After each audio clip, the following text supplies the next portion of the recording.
ಬನ್ನಿ ಆಡ್ತಾ ಇರೋದ. ಹೋಗ ಸುಮ್ನೆ ಆಟಾಡ್ಕೆ ಹೋಗ್ ಸುಮ್ನೆ. ಅಪ್ಪ 5 ನಿಮಿಷ ನೀವು ಬೌಲಿಂಗ್ ಮಾಡಿ ಸಾಕು ಅಪ್ಪ. ಹೋಗ್ ಮಗ, ನನ್ಗೆ ಸಾಕಾಗೋಯ್ತೆ ನೀಂದೊಳ್ಳೆ ಕತೆ ಆಯ್ತು. ಬಾ ಮಗನೇ ಆಡಾಡೋಣ, ಪ್ರೀತಿಯ ಈ ಕ್ಷಣ ಹಂಚಿಕೊಳ್ಳೋಣ.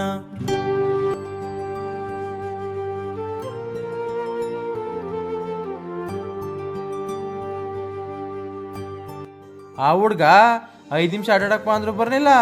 ಫೋನ್ 1 ಗಂಟೆಯಿಂದ ಫೋನ್ ನೋಡ್ಕೊಂಡ್ ಕೂತಿದ್ದೀನಿ. ನೀನ ಸೋಫಾ ಮೇಲೆ ಕುಳಿತಿರುವೆ, ಮೊಬೈಲ್ ಲೋಕದಿ ಮುಳುಗಿರುವೆ. ಮಗ ಬಂದರೂ ಕಾಣಿಸದು, ಅವನ ಆಸೆ ಕೇಳಿಸದು. ಅಮ್ಮನ ಬಾ ಮಗ, ಬೇಜಾರ್ ಮಾಡ್ಕೋಬೇಡ, ಆಟಾಡೋಣ. ನಾನು ಇದನ್ನ ಕಾಯ್ತಿದ್ದೆ. ಬಾ ಮಗನೇ ನಿಮ್ ಹಣ ಬೇಡ, ನಿಮ್ ಸಮಯ ಬೇಕು. ಕೊಡ್ತೀರಾ ತಾನೇ?